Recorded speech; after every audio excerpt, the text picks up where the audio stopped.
शुक्लां ब्रह्म विचारसार परमामाद्यां जगद्व्यापिनीं वीणा पुस्तकधारिणीं अभयदां जाड्यान्धकारापहां हस्ते स्फाटिकमालिकां विदधतीं पद्मासने संस्थितां वन्दे तां परमेश्वरीं भगवतीं बुद्धिप्रदां शारदां। श्री महागणाधिपतये नमः। श्री महासरस्वत्यै नमः। श्री गुरुभ्यो नमः। మన సంప్రదాయ జ్యోతిష్ శాస్త్రంలో ఋషులు ఆయా గ్రహముల యొక్క కారకత్వాలను అంటే వాళ్ళు ఇచ్చేటువంటి ఫలితాలను ఆధారంగా చేసుకొని రెండు రకాలుగా గ్రహాలను విభజించినారు. ఒకటి శుభగ్రహాలు అని, రెండవది పాపగ్రహాలు అని, లేదా క్రూరగ్రహాలు, సౌమ్యగ్రహాలు అనేటువంటి విభాజన చేసినారు ఋషులు. అయితే క్రూర భాను తమ శని ధ్వజకుజాహ అన్నారు. అంటే క్రూరగ్రహాలు సూర్యుడు, అంగారకుడు, రాహువు, కేతువు, శనీశ్వరుడు. ఈ గ్రహాలు క్రూర స్వభావాన్ని కలిగినటువంటి వాళ్ళు.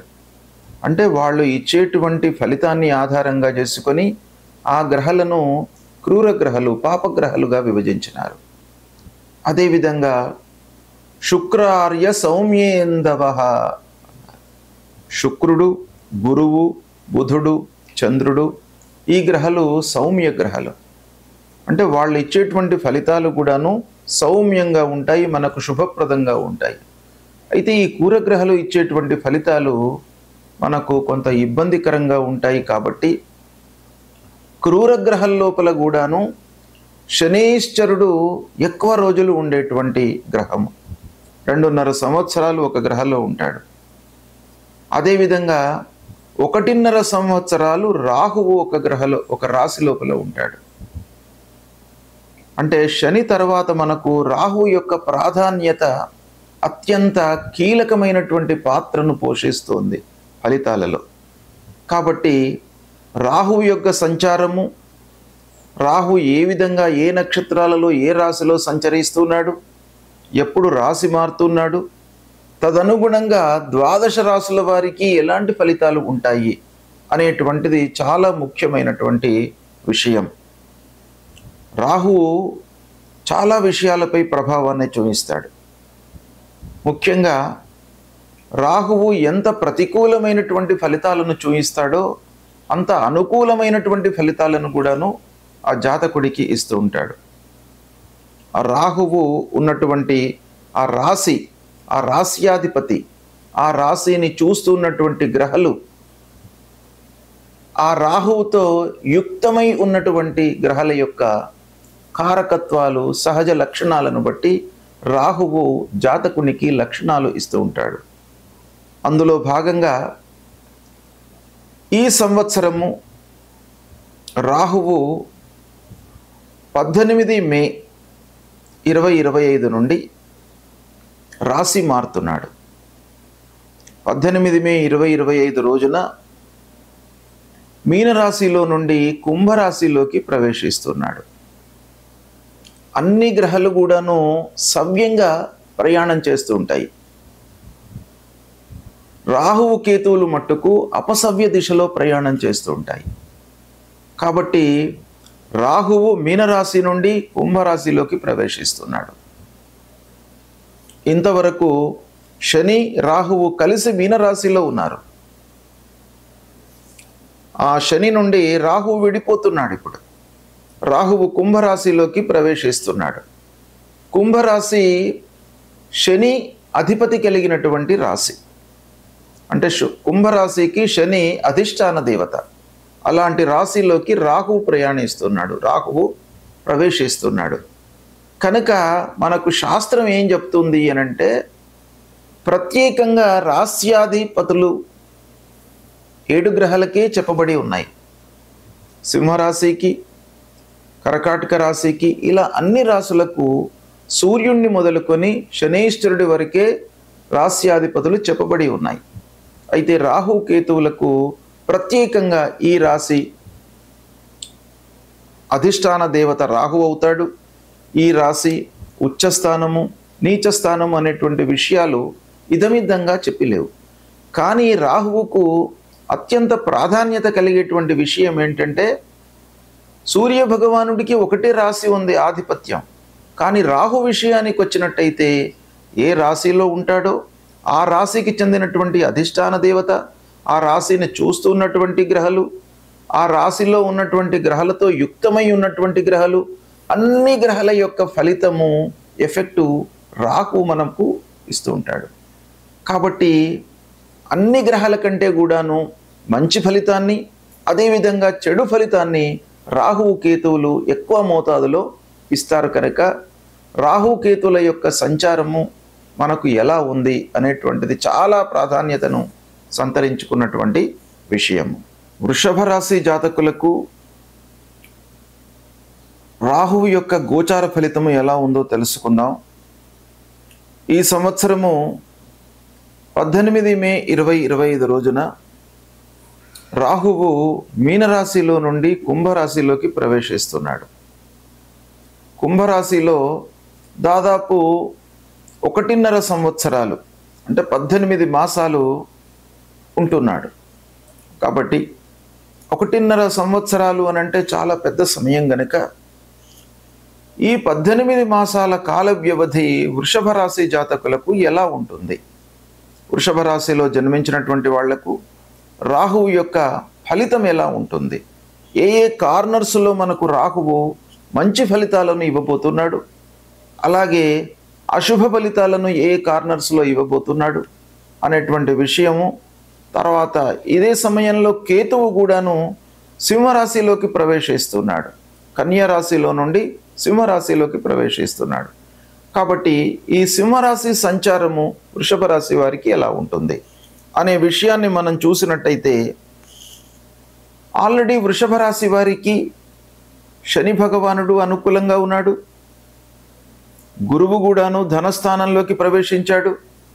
ఈ 2 గ్రహాలు అద్భుతమైనటువంటి ఫలితాలను ఇస్తున్నాయి ఈ సంవత్సరం వృషభ రాశి వారికి. అయితే ఈ సమయంలో రాహువు కేతువుల యొక్క సంచారం ఎలా ఉంది? రాహువు 18 మే 2025 నుండి 5 డిసెంబర్ 2026 వరకు దశమ స్థానంలో సంచరిస్తున్నాడు. దశమ స్థానము గోచార రీత్యా ప్రతికూలమే అయినప్పటికీ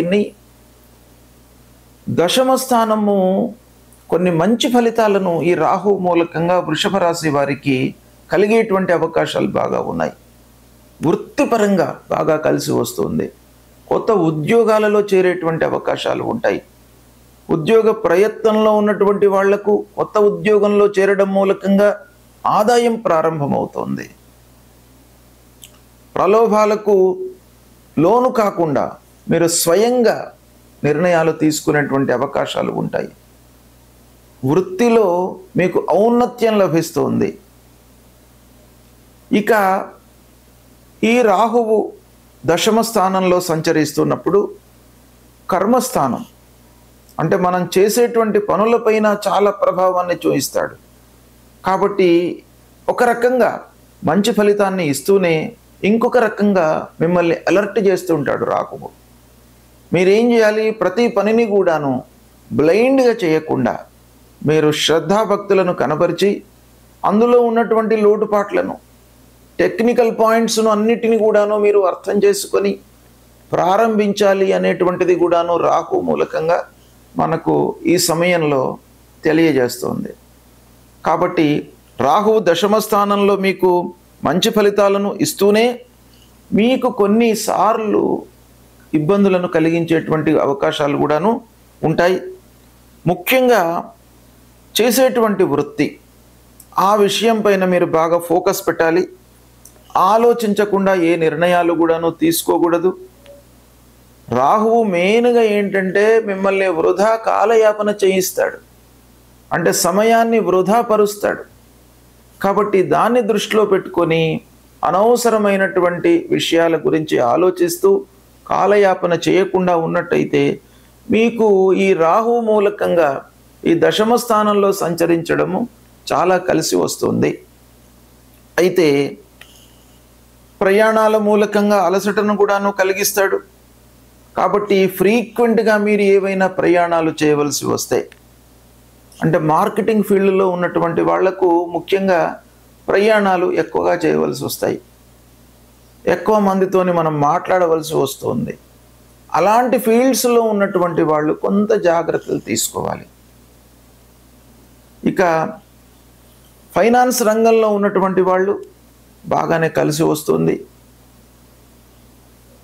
ఆర్థిక లావాదేవీలు, వ్యాపారపరమైనటువంటి ఒప్పందాలు, వీటన్నిటికి కూడాను కొంత అనుకూలమైనటువంటి సమయమే. వ్యాపారస్తులకు రాహు మూలకంగా మంచి జరుగుతుంది. కాదంటే కొంత జాగ్రత్తగా ఉండాలి, కొంత అలర్ట్గా ఉండాలి. ప్రతి విషయాన్ని కూడాను మనం సునిశ్చితంగా ఆలోచిస్తూ ముందుకు వెళ్ళాలి. ఇక ఇదే సమయంలో ముఖ్యంగా కేతువు ప్రతికూలంగా ఉన్నాడు. కేతువు సింహరాశిలో సంచరిస్తున్నాడు. వృషభ రాశి వారికి అర్ధాష్టమ స్థానం అవుతుంది. అయితే రాహు కేతువులు ఈ ఇరువురు కూడాను క్రూర గ్రహాలు, పాపగ్రహాలు. అయితే రాహువుతో పోల్చినట్టయితే కేతువు కొంత మీకు తక్కువ మోతాదులో ప్రతికూలమైనటువంటి ఫలితాలు ఇచ్చే అవకాశాలు ఉంటాయి. అంటే రాహు కేతువులను మనము సముద్ర మథనంలో విడదీయడం జరిగింది కాబట్టి రాహువు తల భాగం మొత్తం రాహువు, కింది భాగం కూడాను కేతువుగా మనం పరిగణిస్తాం. రాహువుకు పంచేంద్రియాలు, జ్ఞానేంద్రియాలన్నీ కూడాను రాహువుతోనే ఉన్నాయి. కర్మేంద్రియాలన్నీ కూడాను కేతువుతోనే ఉన్నాయి. కాబట్టి పనికి సంబంధించినటువంటివి బ్లైండ్గా చేస్తుంటాడు కేతువు మూలకంగా. కానీ రాహువు ఏంటంటే మనకు మంచి స్థానంలో ఉన్నప్పుడు చాలా మంచి ఫలితాలను ఇస్తాడు, అద్భుతమైనటువంటి ఫలితాలను ఇస్తాడు. అయితే ఈ అర్ధాష్టమ స్థానంలో కేతువు మూలకంగా కొన్ని ఇబ్బందులు గోచరిస్తున్నాయి. ఎలాంటి ఇబ్బందులు ఇస్తాడు అర్ధాష్టమ స్థానంలో అంటే మీకు పని భారం పెరిగే అవకాశాలు ఉంటాయి. తద్వారా ఒత్తిడి, అంటే ఒక ప్రెషర్ అనేటువంటిది మీ పైన బిల్డప్ అయిపోయి ఉంటుంది. ఆఫీసులో అధికారులు కానివ్వండి, తోటి వాళ్ళు కానీ అనవసరమైనటువంటి ప్రెషర్ను మీ పైన క్రియేట్ చేస్తారు.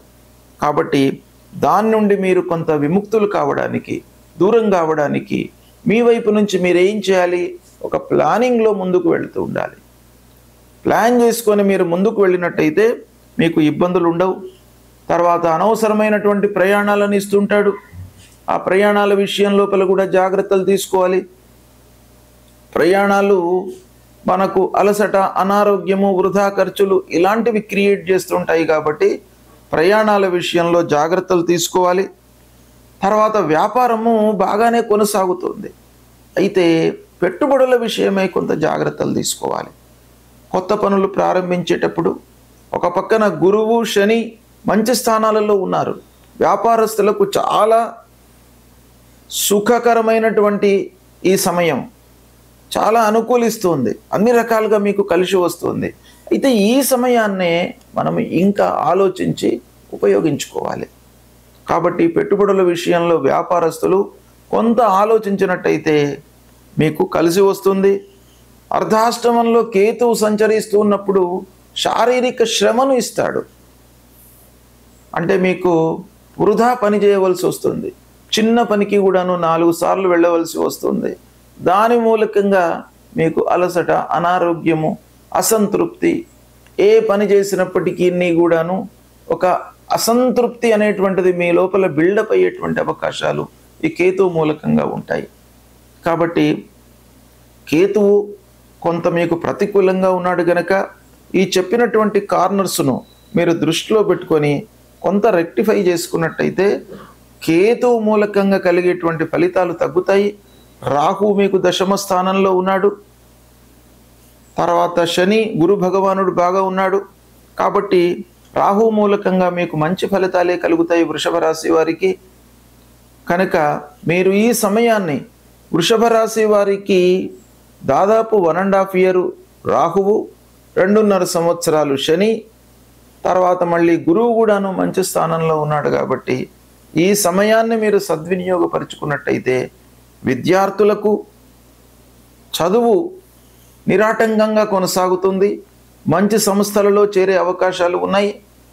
తర్వాత ఉద్యోగ ప్రాప్తి ఉంది. సంతానం విషయం లోపల ఎదురు చూస్తున్నటువంటి వారికి సంతాన ప్రాప్తి, వివాహ యోగము, గృహ నిర్మాణాది కార్యక్రమాలు చేపట్టడము, ఇలాంటివి అన్నీ కూడాను శుభ ఫలితాలు కలిగే అవకాశాలు ఎక్కువగా ఉన్నాయి. సద్వినియోగపరచుకోండి. రాహువు కేతువులు ప్రతికూలంగా సంచరిస్తున్నప్పుడు మనము తప్పకుండా భగవంతుడి యొక్క అనుగ్రహం కొరకై పరిహారాలను చేసుకోవాలి. పరిహారాలను చేసుకుంటూనే మన చేతిలో ఉన్నటువంటి కర్తవ్యాలను, అంటే మనము ఏ విధంగా రెక్టిఫై చేసుకోగలము అనేటువంటి విషయం పైన కూడాను మనస్సు నిలపాలి. అంటే రాహువు కొన్ని ప్రతిబంధకమైనటువంటి ఫలితాలను ఇస్తూ ఉంటాడు. మనస్సును చంచలంగా ఉంచుతాడు. కాబట్టి మనస్సును కట్టడి చేసుకోవడానికి ఒక ధ్యానం లాంటిది, ఒక యోగా, ఇలాంటివి చేసుకోవడం మూలకంగా మనము శారీరకంగా కొన్ని పరిహారాలను, వాటిని కంట్రోల్ చేసుకోవడానికి అవకాశాలు ఉంటాయి. ఇక రెండవది, భగవంతుడి అనుగ్రహం కొరకై కొన్ని పరిహారాలు. మొట్టమొదలు ఏం చేయాలి? రాహువు ప్రతికూలంగా ఉన్నప్పుడు, ప్రతికూలము అనంటే జన్మస్థానంలో సంచరిస్తున్నప్పుడు, ద్వితీయ స్థానంలో సంచరిస్తున్నప్పుడు, చతుర్థం అర్ధాష్టమ స్థానంలో సంచరిస్తున్నప్పుడు, పంచమ స్థానంలో సంచరిస్తున్నప్పుడు, సప్తమ స్థానంలో సంచరిస్తున్నప్పుడు, అష్టమ స్థానంలో సంచరిస్తున్నప్పుడు, నవమ స్థానంలో సంచరిస్తున్నప్పుడు, దశమ స్థానంలో సంచరిస్తున్నప్పుడు, ద్వాదశంలో సంచరిస్తున్నప్పుడు, అంటే ప్రతికూలమైనటువంటి స్థానాలే రాహువుకు ఎక్కువగా ఉన్నాయి.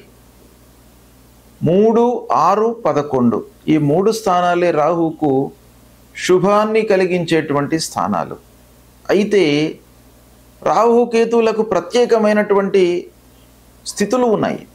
వాళ్ళు ఏ రాశిలో ఉన్నారో ఆ రాశ్యాధిపతి యొక్క అనుకూలత ఎలా ఉంది అనేటువంటిది కూడాను మనం లెక్కలోకి తీసుకుంటాం. కాబట్టి ఇన్ని స్థానాలు ప్రతికూలంగా ఉన్నాయి అనేటువంటి భయం మనకు లేకుండా మనము ఈ రాహు మూలకంగా ముఖ్యంగా జపం, రాహువుకు మనకు శాస్త్రంలో చెప్పబడినటువంటిది అర్ధకాయం మహావీర్యం చంద్రాదిత్య విమర్దనం సింహికా గర్భ సంభూతం తం రాహుం ప్రణమామ్యహం అనేటువంటి మూల మంత్రాన్ని ప్రతినిత్యం కూడాను చదువుకోండి. జప సంఖ్య ఈ రాహువుకు 18,000 సార్లు శాస్త్రంలో చెప్పబడి ఉంది. 18,000 సార్లు మీరు జపించినట్టయితే రాహు అనుకూలించి రాహు మూలకంగా కలిగేటువంటి దుష్ప్రభావము దూరమవుతుంది. అయితే 18 సార్లు మీరు చేయడం అనేటువంటిది ఒక రోజులో అయ్యే వ్యవహారం కాదు. కనుక మీరు స్వయంగా చేసుకోవడం చాలా ఉత్తమము. మీరు చేసుకోలేని పక్షంలో వేరే వాళ్లను నియోగించి మీరు చేయించడము మంచిది. ప్రథమంగా మీరు చేసుకోవడమే మంచిది. కాబట్టి మీరు ప్రతినిత్యం కూడాను ఒక 18 సార్లు రాహు మూలమంత్రాన్ని జపించండి. తర్వాత మినుములు దానం ఇవ్వండి. మినుములను దానం ఇచ్చినట్టయితే ఈ రాహువు ప్రీతి చెందుతాడు. గోమేధికం ధరించండి. రాహువుకు అధిష్టాన దేవత దుర్గామాత, దుర్గామాతను పూజించండి. దుర్గా దేవాలయానికి వెళ్ళండి. మహాకాళి, మహాసరస్వతి, మహాస్వరూపిణి అయినటువంటి ఆ అమ్మవారిని పూజించండి. దుర్గామాతను పూజించడం మూలకంగా మీకు భయభ్రాంతులు లేకుండా అమ్మవారు మిమ్మల్ని కాపాడతారు. కాబట్టి రాహు ప్రీత్యర్థమై దుర్గాదేవిని తప్పకుండా పూజించండి. అమ్మవారి యొక్క అనుగ్రహాన్ని పొందండి. ఈ విధంగా మీరు రాహు కొరకై చేయండి.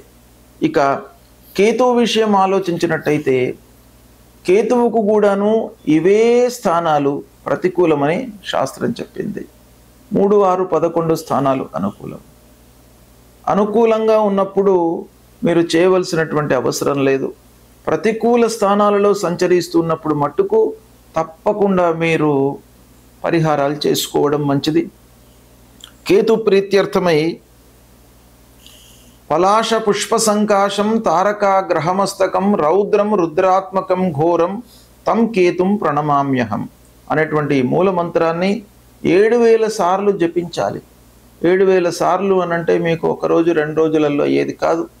మీకు దైనందిక కార్యక్రమాలు ఉంటాయి, ఉద్యోగరీత్యా మీరు పనులలో నిమగ్నమై ఉంటారు, వ్యాపారస్తులు వ్యాపారంలో నిమగ్నమై ఉంటారు. వివిధ పనులలో మనం నిమగ్నమై ఉంటాం కాబట్టి ఈ 7000 సార్లు ఒకసారి చేయడం మనకు సాధ్యం కాదు కనుక ప్రతినిత్యం కూడాను మనం స్మరిస్తూ ఉండాలి, కీర్తిస్తూ ఉండాలి. కనీసం 7 సార్లు మీరు ప్రతినిత్యం కూడాను ఆ కేతు భగవానునికి ఈ శ్లోకాన్ని మీరు జపించండి. తర్వాత గణపతి కేతువుకు అధిష్టాన దేవత కాబట్టి గణపతిని పూజించండి, గణపతి దేవాలయానికి వెళ్ళండి. మీకు ఆటంకాలు రాకుండా గణపతి మిమ్మల్ని కాపాడుతాడు. ఉండ్రాళ్ళు నైవేద్యం పెట్టండి. ఉండ్రాళ్ళను మీరు ఆ నైవేద్యాన్ని మీరు ప్రసాదంగా తీసుకొని సేవించండి. అప్పుడు ఆ గణపతి యొక్క అనుగ్రహం లభిస్తుంది. తర్వాత కేతువుకు ఉలువలు దానం ఇవ్వండి. తర్వాత వైడూర్యం అనేటువంటిది ఉంటుంది, ఆ వైడూర్యాన్ని ధరించండి. ఇవి చేసినట్టయితే రాహు కేతువుల మూలకంగా మనకు ప్రతికూలమైనటువంటి స్థానాలలో సంచరిస్తున్నటువంటి దుష్ప్రభావము దూరమవుతుంది. కనుక పరిహారాలు తప్పకుండా చేసుకోండి, దైవభక్తి పెంచుకోండి. ఆ దైవాన్ని, అమ్మవారిని, గణపతిని ప్రతినిత్యం కూడాను మీరు స్మరించండి, కీర్తించండి, స్తోత్ర పారాయణాలు చేయండి. తద్వారా రాహు కేతువులకు సంబంధించినటువంటి దుష్ప్రభావం దూరమవుతుంది.